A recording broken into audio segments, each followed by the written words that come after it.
Entrepreneurially Thinking is a presentation of BioSTL and CET, Center for Emerging Technologies, with Rare Gem Productions, changing the way you view new ventures, including you on the pathway to success with your business in the St. Louis marketplace and beyond. Here's your hosts, Cheryl and Christy. Now let's get thinking entrepreneurially. So welcome back to the Entrepreneurially Thinking podcast. Woo-hoo! Our goal is to boost your entrepreneurial mindset and create pathways for business success in the St. Louis marketplace and beyond. I'm Christy Maxfield. And I'm Dr. Cheryl Watkins-Moore. I am the director for BioSTL's Inclusion Initiative right here in our region. We are so excited to have BioSTL and CET as our founding presenting sponsors, and we are thrilled that they are supporting us again so that we can come back and be with you and introduce you to a whole new lineup of exciting, innovative, inspirational guests. Oh my gosh. Today is no different. Yes. So as you check us out, we hope you'll check our sponsors out. Make sure you know what's going on with them and all their programming. Cheryl's always got things going on with the Inclusion Initiative. Her colleagues at BioGenerator are always up to wonderful investments in making sure that companies can thrive.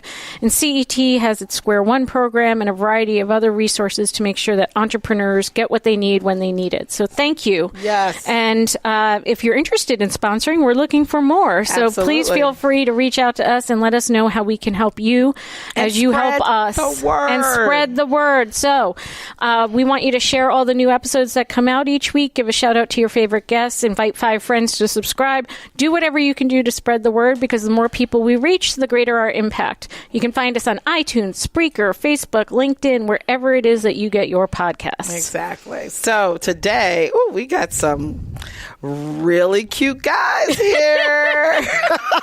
They're very handsome businessmen. Yes. Let's be professional now. Oh, yeah. Okay. Here we go. Professional voices? So, new high-end grooming salons and barbershops are popping up in cities around the country. Is that professional enough? I think so. There we go. Men are paying premium prices at these places to get everything from a haircut and a shave to a wax and mani-pedis. Hey, wax. Nail grooming. Hey, we are not here to judge. If I could get my husband to go anywhere other than the place where he can only spend $15 on a haircut, I would do it in a heartbeat. There you go. There you go. So according to a research company, Statista, this global male pampering and grooming culture is a market that's estimated to be worth about $29.14 billion US dollars by 2024. That's amazing. It is. That is amazing. When we come back, we're going to meet the twin entrepreneurial team of Original Gents, who have created a line of premium men's grooming products and boxed gift sets that's creating quite a buzz in our region. While these fine gentlemen are all about style and appearance, they are a double dose of entrepreneurially thinking. So, like we always like to say, stay listening. BioSTL is a proud founding sponsor of this Entrepreneurially Thinking podcast, and we want you to know all about the great things they are up to. BioSTL Fundamentals is an entrepreneur development program targeted to founders wishing to start a company in the bioscience space, including therapeutic products, diagnostic products, medical devices, animal and crop agriculture products, and research tools. Participants earn resources by achieving specific coaching goals. You can learn more about BioSTL Fundamentals by visiting biostl.org. And for your renewed and continuing support, BioSTL, we say thank you. This is Eugene Potts with Original Gents from St. Louis, Missouri. Entrepreneurial thinking to me means that you have 24 hours in a day. You might work 8 hours for somebody else, but the rest of the day is yours. So whatever you want to do with your life or your dreams, follow your dreams. Don't let anything stop you from doing so. As Cheryl mentioned, today we're joined by Eugene and Erik Potts of Original Gents Menswear.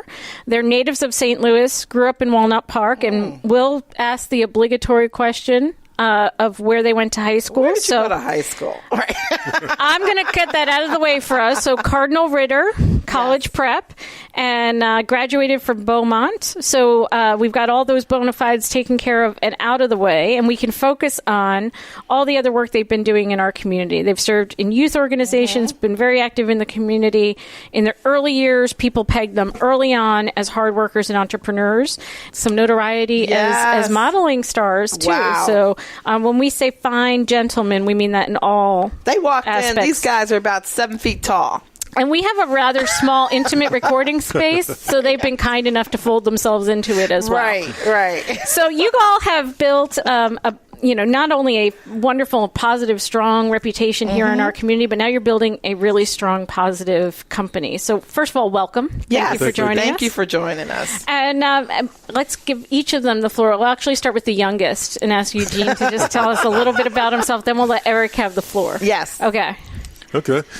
Well, thanks for the opportunity. I am Eugene Potts, the youngest of the two. By how many minutes? 11 minutes. There you go. Right. So a little bit about myself. I am, we're both 41 years of age. We have the same birthday. Right.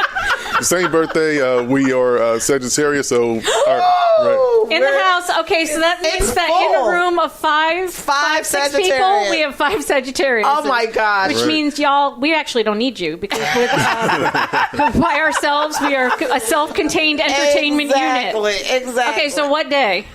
December 16th. Okay, I'm the first. I'm December 17th. Okay. And when we got an 8 in the room. Oh, all my right. gosh. Wow. So now that we've covered that. So I got a burning question. Okay. Now, you guys went to 2 separate different high schools. Why was that? Well, technically 3, but... What? So we were, that's the one question that I really don't like people to ask. Is like, hey, what high school did you go to? Yeah. It's like, well, we got 3 different answers for it. So originally we started off in the Rockwood School District. And at that time, the Rockwood District had junior high format. So we did our freshman year in junior high. Okay. So that was year 1. Year 2 to 3.5, we were at Cardinal Ritter. Okay. And then we transferred to Beaumont High School. So you all did it together. I mean, you moved in, because I was like, wait a minute, you went someplace and you went someplace else. Package deal. Oh, there you go. I was thinking of your mother, somebody dropping people off in different locations. I'm like, oh Mama's my fine. God. Mama's fine. Exactly. Yeah, we had a mentor, and he was a real influential person to us. And he just said, like, look, you all will have a better opportunity if you would go to Cardinal Ritter, for example. Yes. They had an excellent academic program and also athletic program. So, we were advised to go there. So we went there. And I had a great experience there, met a lot of nice people.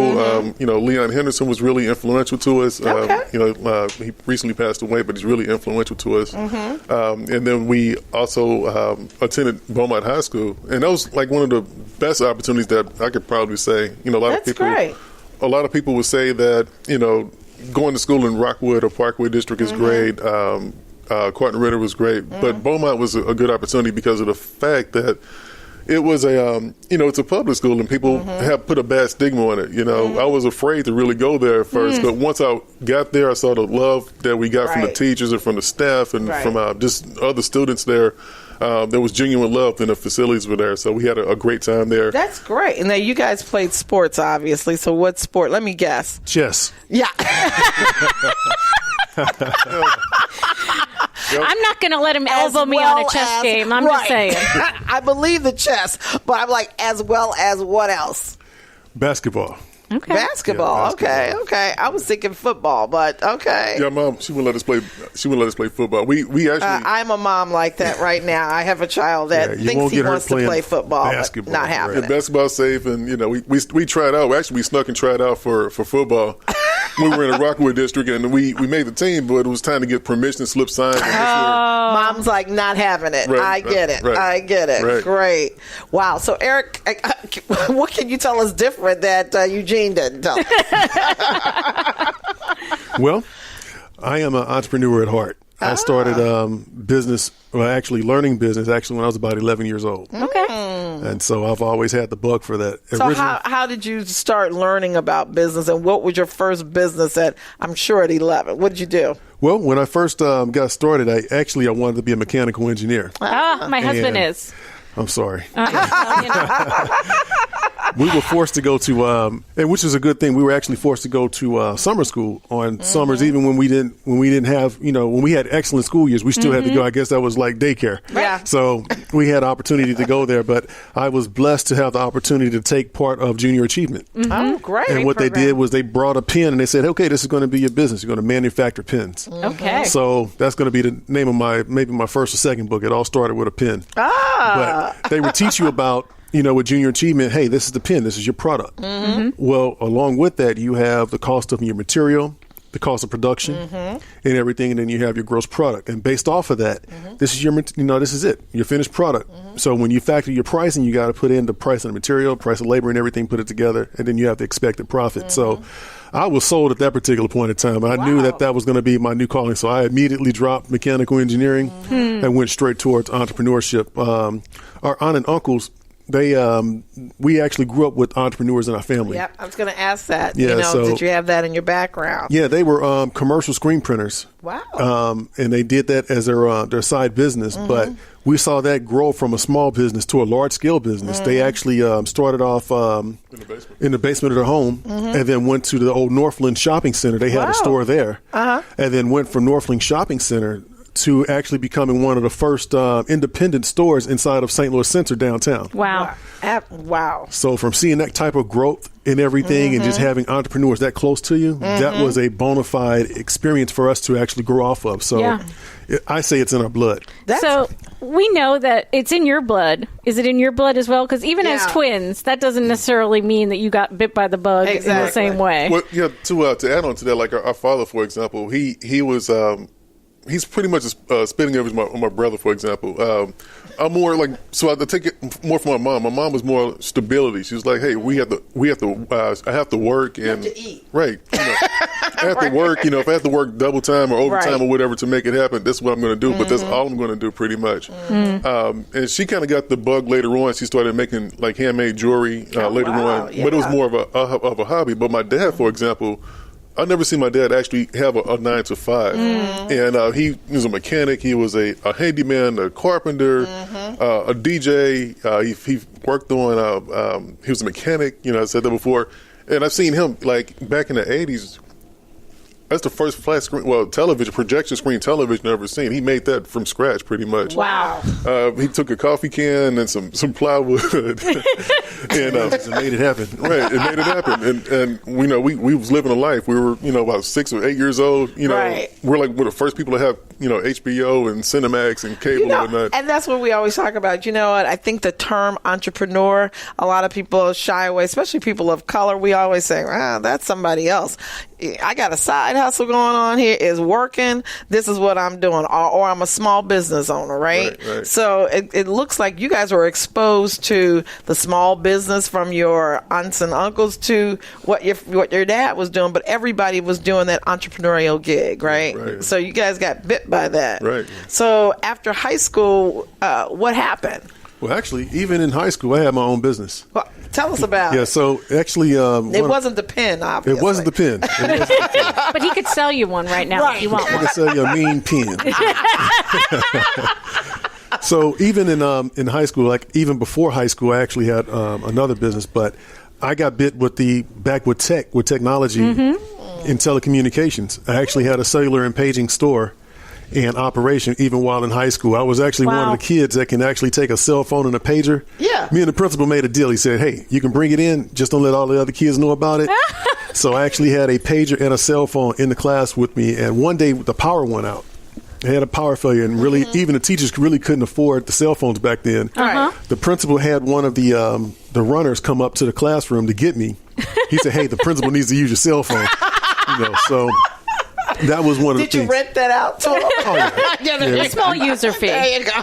Let's just say we had an arrangement. I love it. I love it. But yeah, throughout life, I've had several ventures, and just even being an entrepreneur, it's a good spirit to have. Now, have you guys done the ventures together, or did yours were separate? And Erik is here, and Eugene. Right, Eugene. I'm pointing at Eugene and called him Erik. So usually Eugene would have, Eugene, again, he was the more that I got to punch a clock. I have to be the 9 to 5 guy. He's a stable guy. And I'm the guy like, okay, you know what? Take a risk. I see what you guys are doing, making $450 and $475 an hour. That's great, but I made that in like 30 seconds. So I would look at the bigger picture. And we sometimes see this in married couples. I know I've been in partnerships with business partners where I'm Eugene, and I see your big vision, and then I know that had all the little steps that we need to do to get it, and I part of me is tempering the risk as we go along.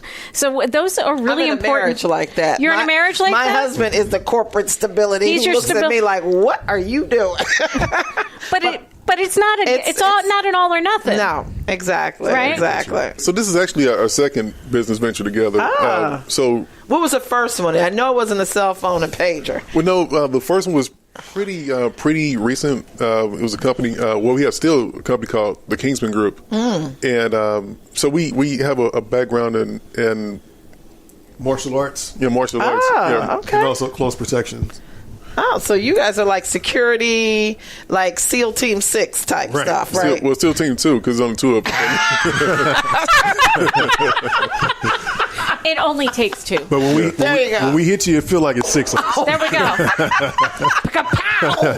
Yeah, but it's like coming up, we were. So this is kind of like what we were faced against. So. We had a stint in modeling. We did a few fashion shows in a city. We get calls here and there to do this and model this or participate with this. So we did that. And one thing, you see now people are talking about plus size models and things. So our height kind of excluded us from just like major mainstream runway or whatnot. Okay. Being 6'7". Our height too. Yeah. It's been a burden. I told you guys they're 7 feet tall. I was just off by a few inches. Yeah, I mean, we're 6'7", and we walk in and people are like, "Oh, you guys are too tall," and too tall. Yeah, you're too tall. You can't fit like the average person's clothing and everything. So, so our modeling career was kind of like X'd out at that point. Right.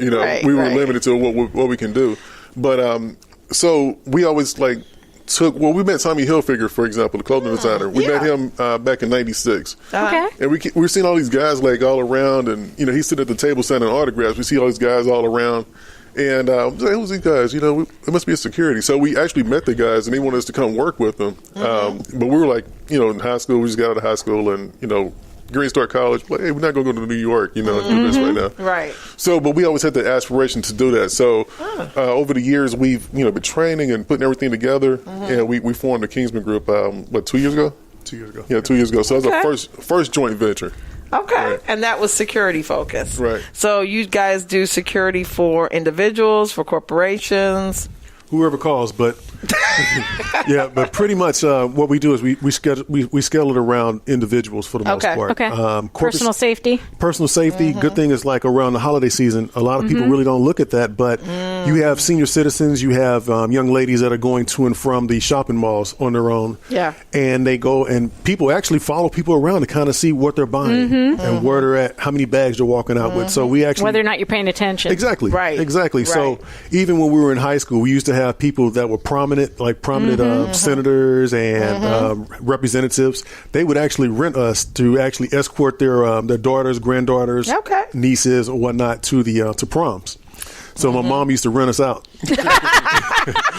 And you said she wasn't an entrepreneur. I was just about to say, yes, she was. You leverage your assets, whatever they may be. Yes, yes. Oh, wow. So this is good. So when we come back, we're going to actually get into the conversation of what you guys are doing now, I think, which is amazing. So stay listening. CET, the Center for Emerging Technologies, is a proud founding sponsor of this entrepreneurially thinking podcast. We want you to know all about the great things they are up to. Square One offers 2 training options. Square One Ignite, a 4-week program created to help founders quick start their business model validation process. Or Square One Boot Camp, an in-depth 10-week, 50-hour program that combines formal instruction with hands-on learning, networking, and mentoring. To learn more about Square One Boot Camp or Square One Ignite, visit CETSTL.com.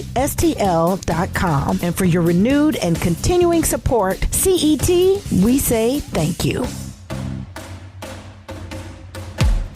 Hi, this is Erik with Original Gents, and entrepreneurially thinking means to me is you have to think every day is your last day. How do you make it? Your product and your service, your good or your service has to speak for yourself. If you can't put your best foot forward, then you really don't have a brand. And every day that you go out here, you have to strive to make the best of what you have. If you don't have anything, you just have to build from somewhere. And that little bit of something will build to something if you have integrity and you have conviction within yourself and you put your best foot forward. So Eugene said that I shouldn't ask Erik what he does for a living because he's going to pull out 15 business cards. And the business card I have in my hand I've actually been fiddling with while we've been talking is the one for Original Gents. So I'd love to know about all 15, but tell us what's going on with Original Gents. I started Original Gents back in June of this year. And so Erik has the 15 cards, but you started Original Gents. This is Eugene. Right. All right. His first card. No, hey, you got to start somewhere, man. We got a Kingsman. This is the second card. He has a Kingsman. Okay. This is the third card. But, here we go. Yeah, so I started Original Gents, and it all became from just being a do-it-yourselfer. So I always wanted to grow my beard out, and so as a classmate of Cardinal Ritter, I saw a picture of his. He went to barbershop and they took a picture of him. It was a professional picture, and you could see how straight his beard was and everything. I was like, hey, I want my beard like that.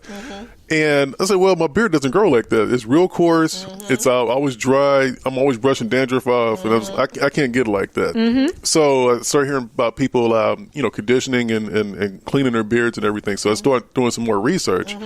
And I saw that there was a product line out by a major company, and it's available now at your local drugstore. I'm not naming names, but so went to this drugstore. I was like, hey, I heard that you all are carrying this product. Sure. And they said, well, we don't have it. I said, can you order it? Oh, we can try to order it. So after a month or so of waiting for them to order it, they never ordered it.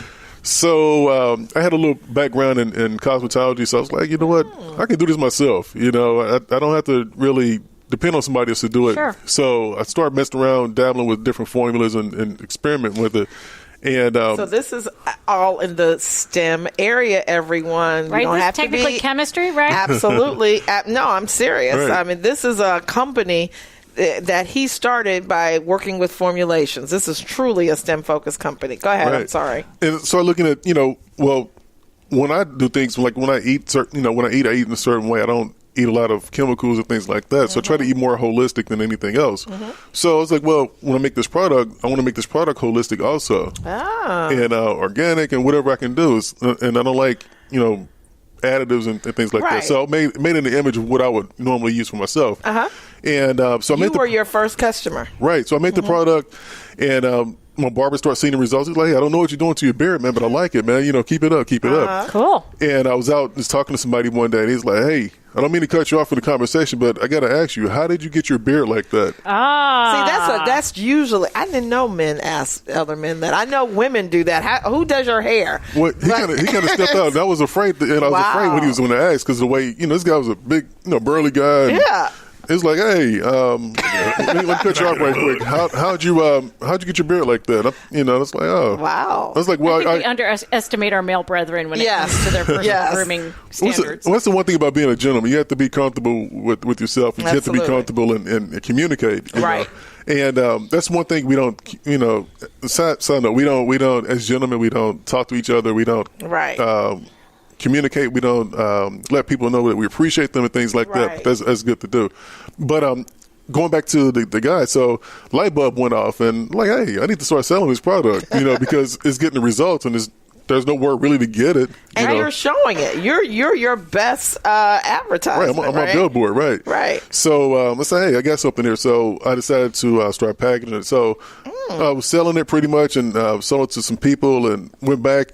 I sold it to one guy, my first customer, and went back and saw him about a month and a half later. He's like, hey, man, I need some more of that product. And his beard was like really short when I first met him, and his beard had more volume to it. And then he referred me to his son, and then the guy that he works for bought it. So it started really picking up. So my brother, he started using the product also. And he said, well, It's a good product, and Eric started thinking about the business plan and starting probably about the beard. Were you doing the beard beforehand? Because I was more like corporate, like this corporate type guy, so I was more doing clean like a regular goatee, or I would go clean shaven every once in a while. But I never really wanted to take the plunge to actually go what they call. A lot of guys call it when they have a large beard, they call it gains or beard gains. I didn't want to go with big, massive gains because of the fact that I was in corporate America. Right. And so in the corporate segment. So I just said, you know what, let me go ahead and do it. So I started doing it. And as far as like connectivity where my sideburns wasn't really connecting more with the goatee, I was having issues with that. But as I started using it, I started seeing the difference in everything. And I was like, wait a minute, this definitely works, and we're definitely on to something positive as far as that's concerned. Wow. So what we did was we started looking at Original Gents. We have all of us. We both are fathers of sons. Oh, cool. So we have the strong male gene. So I have 3 sons, and Eugene has 1 son. How old? What are the ages? So Eugene's son is 8. No, it's not. He's 9. Okay, right. Birthday. Okay, and got to keep up on. There you go. Time's flying. So. And how old are your boys? As a father of 3, I have a 5-year-old, I have a 13 and a 14-year-old. Okay, 2 teenagers. Yeah. Wow. Yeah. God bless. But the good thing about it is, going back to the whole Original Gents thing is, the beard care thing is great, but being a gentleman is more important than having a beard because, do you have to have a beard to be a gentleman? No. Raising boys, we have to look at something completely different. Like, they say chivalry is dead. I say it's not. It's just not being taught as much. There you go. And so being a gent means being a gentleman. And we're going to be an original gentleman. Right. We did an article in one of our local papers here, and they asked us what time period did you really like? And it wasn't like I like the 80s because we got to wear mullets or anything like that as jerry curls, but it was more for me. It was the Harlem Renaissance because here it was. You had a time where people wasn't really economically. The whole country pretty much was. The whole country was broke. Right. So it wasn't like, hey, everybody got a shopping spree and they got to go see how much money they can splurge and go spend at Saks Fifth Avenue or anything like that. But the thing was, you had people that was actually receiving hand-me-down clothing. And even myself, and Eugene, we had a period of time where my mom lost her job. And so going to the store and buying a new pair of shoes wasn't something that we could do anymore. Exactly. So it was, one of our godfather actually came with a bag of Stacey Adams shoes. Right. And we went and got them shined and everything reconditioned. And, we're like the only kids around church with Stacey Adams. Right. Nice and shiny. And people are like, whoa, where you get those things from? Right. We had a next door neighbor that actually owned his own shoe repair shop. And so he would take the shoes, we would take these old Stacey Adams and they would bring them back and they'd be like brand new. Wow. Plus we had big feet, so it was like, we were walking around.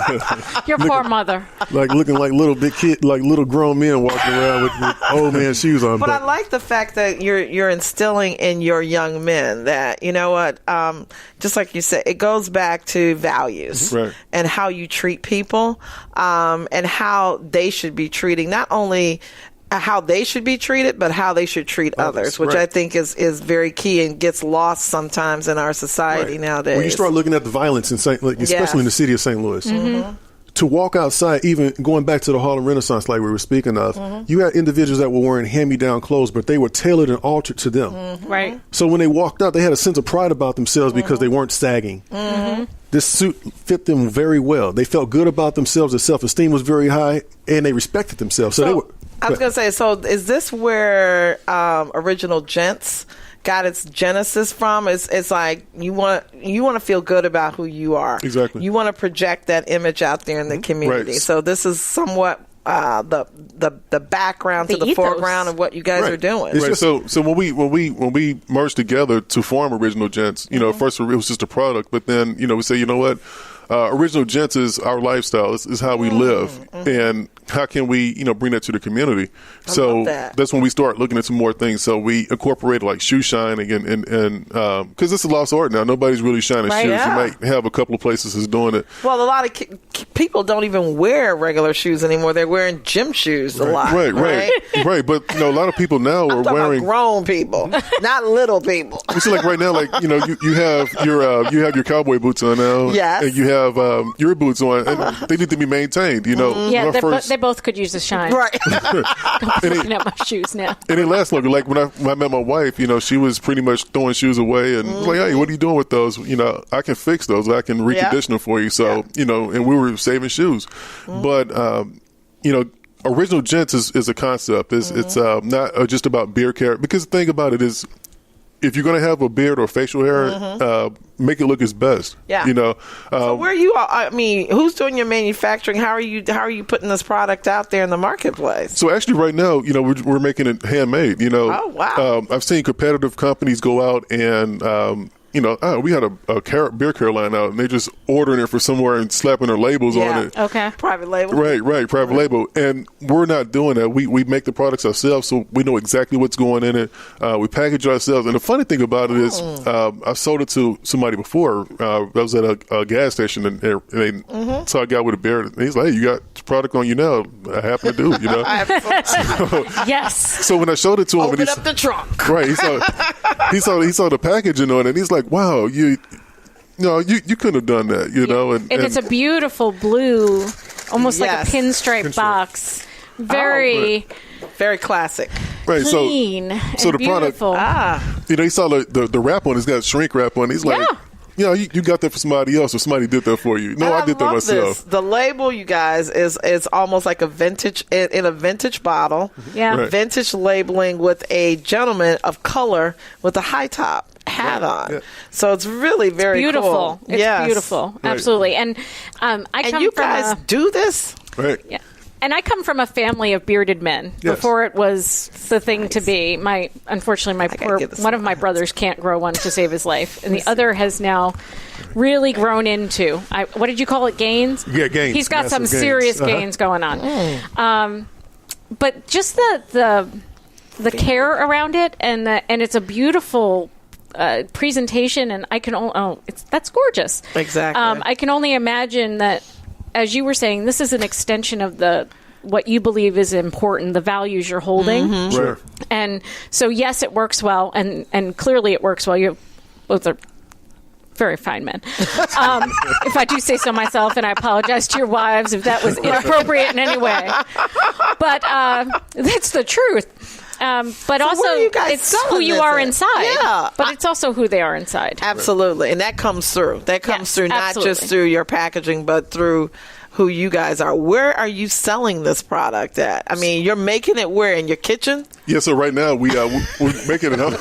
Don't judge, girl. That's how we start out. No, I'm not judging. I know this is how this works. That's how it works. Yeah. Right now, make it at home right now. Yeah. Have a room dedicated for production. Okay. It's a storeroom and it's dedicated for production, do our own packaging and everything there. So are you selling just here in St. Louis, or are you getting orders? So actually what we do is we have an online presence, which is originalgents.com. Okay. So we have the online presence, which actually works, but also, too, we kind of do we're doing some experimenting right now, and we actually have local barbers in the area. We don't try to sell to everyone. We try to keep it in selective select areas and select barbers. And so what we do is we give them an opportunity to actually sell the product as well, to actually first introduce it to their clients, but at the same time, they make a little bit off of it as well. Right. So they're using it on their clients and getting them basically hooked, right? Right. Yeah. Some are using it as an introductory, and then some people are just like, hey, we really need to use this product, and they put it on their retail shelves. So it's a good community opportunity. It's we try to do everything in full circle. So we try to allow the barbers to make some money off of it, and also and get the product. They're your distributor, right? Right. They're putting it out there in the market. So how are you? Because as you guys, I'm looking at this as a company that's going to scale probably pretty quickly. Sure. And your kitchen, if I was your wife, like, you got to get the hell out this kitchen. So he's got a dedicated production space, right? But we have the in order to grow, we always have the conversation, because if you see my basement right now, I have things like here and there, got boxes here, they got this there. That's where you start, right? Kind of taking over, so it's kind of almost time to start growing, and we considered on dealing with a person here locally that can mass produce our products for us. Okay. But, I like doing it myself, Okay. but, but you can't keep up with what I'm predicting is great demand. Right. Yes. Right. And for as long as we can stay ahead, because a lot of people, again, when you start looking at mass production, you start looking at cutting corners or adding certain things to here to make it stretch and do all of that. We still want to maintain control right. and integrity. Control that process. Yes. Yeah, that's great. So if it means that we have to keep it small or keep it medium scale to keep it, to keep control of everything, then that's what we have to do. Yeah. And that's a real self-awareness of how you want your company to grow. And I've heard of a few other entrepreneurs talk that way, and sometimes the pushback they get is, why would you turn down the opportunity to grow your business? And instead, what it really is a framing of, how do we grow smart? And to your earlier point of, how do we experiment in ways that make sense for our company and the kind of relationships we want to have with not only our customers, but our distributors? Who do we want to be associated with? How do we want to grow? So I think there's a lot in there for our listeners to take away in terms of, there's always the opportunity to go big, right? How you go big, when you go big, why you go big. Those are all important things for you to take advantage of. And I got a phone call over the holiday season, and it was from a big box company. And they're like, "Hey, have you considered on growing, and doing this and doing that?" And we said, well, you know what? I don't know. Just give me some time to think, because and the reason I'm thinking about that is because we spent time building this brand, and what it stands for all natural ingredients. It's locally sourced. It's got all good good products in it, so it's organic. So I didn't want to, and it's beautifully packaged. Right, that too. So it follows through on all levels. Right, so I consider it to be like a boutique brand. So I would rather see somebody get this and know this care and love put into it versus something, it's on the shelf or it's on the clearance section now or anything like that. Right, yeah, right. Absolutely. So what do you guys, because I know we are coming towards the end of our time. Yeah, but I know I have a few more things to ask, and so do you. So let's ask a few more questions. Okay. Lightning round. Lightning round. Yeah, absolutely. Or do we have an extended show? You guys are setting some phenomenal examples, I think, for your young men. What do you want your legacy to be with your boys? As far as our legacy, I think that it's important for every father, and I can speak for a lot of fathers. At the end of the day, when I close my eyes and I'm gone, I want my sons to know that we actually spent time with them. We weren't so tied up in chasing the money. Because as entrepreneurs, it's important. You have to make money. Yep. Right. But at the same time, it's got a balance. Yeah, it's how you chase that time and how you chase the money. And I want them to know that, hey, no matter what Dad did, he tried to provide for us, but at the same time, he spent time with us. Are they involved with the business at all? Yes. Tell us about that. His eyes just lit up. Yes. Because the funniest story is my 5-year-old. He always follows me around, and he pretty much knows everything that I do. But because the 13 and 14-year-old. Oh yeah, they'll come back around. Yeah, when they realize there's money in them, right? Yeah, when the beer starts growing, he's like, "Hey, I need something." Yeah. But my 5-year-old, he refers to Original Gents as the beer care line, and so he'll walk by and he'll see guys with beers, and he'll say, "Hey, talk to him about beer care line." And he never calls it Original Gents; he just calls it beer care line. And so, my gosh. That's sweet. As we go around and look at play, he'll see like storefronts and he'll see different places. That's a good place for your beer care line. And so he's looking out. So he's got the bug. He's got the entrepreneur bug as well. That's awesome. Yeah, and my son, he's so. I told him earlier about being an entrepreneur. So I bought him a lemonade stand like about 2 years ago, and we opened up the lemonade stand and made like $55, in one day. That's a good lemonade stand. And how old is he? He's 9 now. Wow. Right. So he did that, and every year ever since, it's like, hey, Dad, can we put up the lemonade stand? Because he wants to make more money. Sure. And I want him to know that, hey, hard work equals out. If you work hard, you're going to get something in return. And you don't have to ask anybody for anything. He has a bank account now with like almost $300 in it because he saves his money. And so he has that work ethic. Right. That you're teaching him. Right. So and I try to get him to understand that pretty much any youngster that I run into, I want them to know that, hey, whatever you do, if you work hard at it, you can get whatever you want. If you don't want to get minimum wage or whatnot, look at a job that pays a commission or a bonus and put your personal talent towards that. You can get that bonus. I think this is so important for a lot of people to hear because, are inundated day in and day out, especially now in our society, about, sometimes our African American youth, our African American men don't want to work. They don't want to do this. They don't want to do that. And I think you guys are blasting through those stereotypes by what you're doing, how you're doing it, how you're instilling this in your children, and giving back to the community as well. So I really applaud you guys for what you're doing, because you are blasting through a lot of really bad stereotypes out there about. Yeah. So we know you guys have a lot of irons in the fire. How can our listeners find you? And also, how can they help? Where can they shop? Where can they find the Kingsman Group? How can they, I know balancing all of those must be really challenging as well. And right. How can they order Original Gents? Right. So basically, Original Gents, the easiest way to order it is to go to originalgents.com. Awesome. And it's our online store. You can go in there, and also you can reach us on Facebook also. Oh. It's facebook.com/Original Gents Menswear. Ah. And it's pretty much, and we're also on Instagram, right? Instagram. Yeah. There you go. And it's just, it's originalgents.com. Okay. So it's originalgents.com just spelled out. Oh, okay, right, cool. On Instagram. And that's it. We have a few irons in the fire right now, a few plans for as far as expansion. Yeah. We're possibly looking at a... Can you share that with us quickly? Yeah, we can give you a real quick one. We're looking at a brick and mortar location. Okay. Good. And so we're just trying to do it the correct way and do it the right way. Mm-hmm. As entrepreneurs, you have to be strategic in your planning. Absolutely. Because sometimes we just jump out there. Sure. And we don't want to be in bankruptcy court anytime soon. No, Exactly. balance that bias towards action Right. with some thought, and you've got the great team for that, right? Yeah. Right. I don't think Eugene's going to let you jump too hard, too fast, right? And another good thing that we're looking at too is working with nonprofits with the shoe shining. Okay. What we're doing is we're actually going to try to do something where we're working with homeless vets as well as veterans that are suffering from different things like PTSD and certain things, where we're getting them back into the workforce again by way of shoe shining. Are you working with the Veterans Resource Business Center? Not yet. Darcella Craven? Yeah. I'm saying that for a reason, because Yes. she leads that organization we'll get them hooked up with veterans. Yeah. I think you guys would have a nice collaboration. Yeah, so with that, we're definitely moving forward. But the biggest thing is just showing guys it's okay to be a gentleman. Yes. When you walk outside, good morning, good afternoon, sir. Hey, if you got a hat on, tilt your hat and say good morning, good afternoon. Help a lady opening up the doors. And, that's the biggest thing.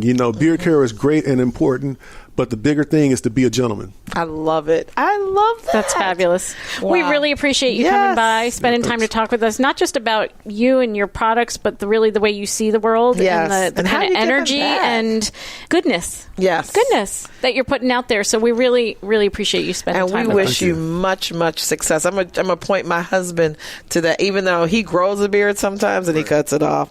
But I think it'll be really, really interesting. I wish you guys much success. Thanks. And I say the best support that a person can do is buy the product. You buy the product, what it does, it helps us do more. Absolutely. I mentioned on one of my posts before, I said, if you want me to support you, you have to support me. Right. I can't buy give and take. Yeah. Right. I can't buy lemonade for free. Right.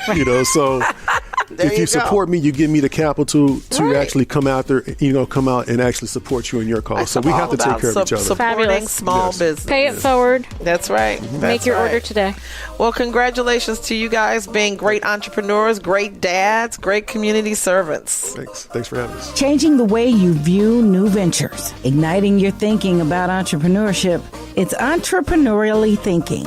Get connected and discover more. Visit our website for show notes, resources, information about our guests, upcoming events, and of course, all your favorite episodes. If you have any questions, be sure to leave them for us in the comment sections, and be sure to leave us a 5-star rating on iTunes. The best way to show love is to share. Let everybody know that you're thinking entrepreneurially. So visit our website, entrepreneuriallythinking.com. #ETHINKSTL. Entrepreneurially Thinking is another positive production of Rare Gem Productions. Thanks for listening.